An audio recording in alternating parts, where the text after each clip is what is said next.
There is something disturbing in our society today.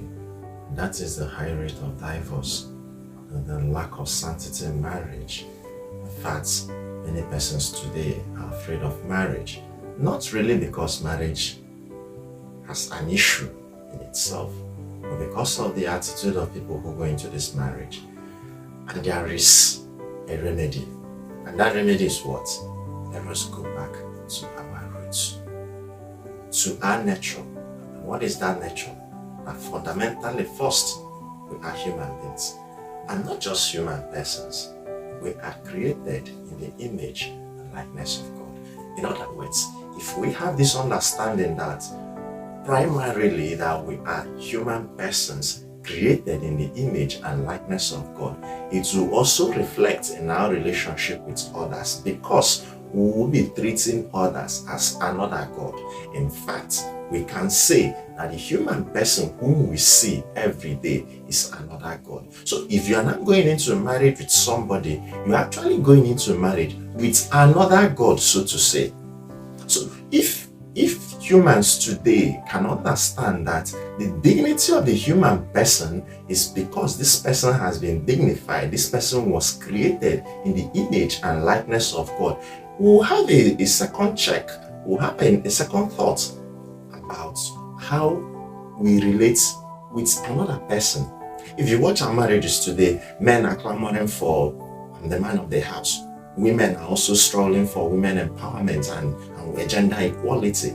All these things as a result of a lack of consciousness that we have a dignity as a human person, and our dignity is assured because we were created in the image and likeness of God. So when I say that one of the remedies to the crisis in marriage is today, is that we should return back to our image, to our nature, to our roots. I'm only saying that we should return back to the nature, to the way we were created. And how were we created? We were created in the image and likeness of God.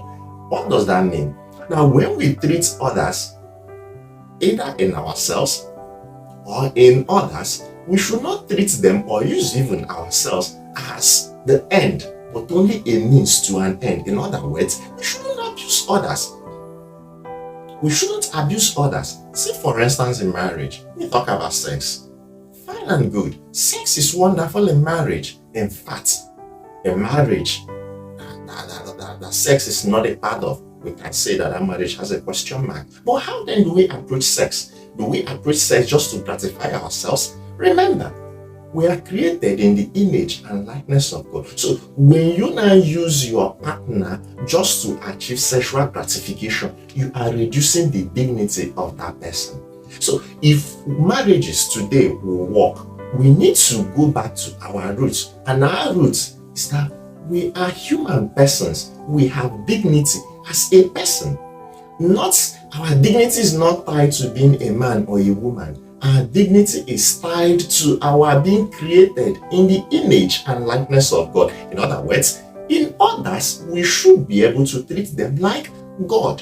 In that way, you begin to see that the way we now approach our neighbor, our partner, our children will begin to change. We will no longer see them as just some objects of gratification, but we'll be seeing them as another God. Imagine if God is your wife, God is your husband. How are you going to treat him or her?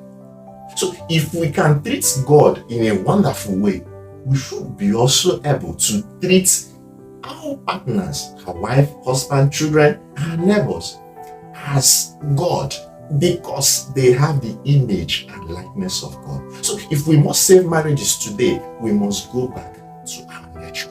And our nature is that we are human persons created in the image and likeness of God. It is this understanding that will shape our actions and inactions. It will help us curtail our excesses. It will help us not to use our partners as means of gratification, but rather we would love them because they have dignity and are created in the image and likeness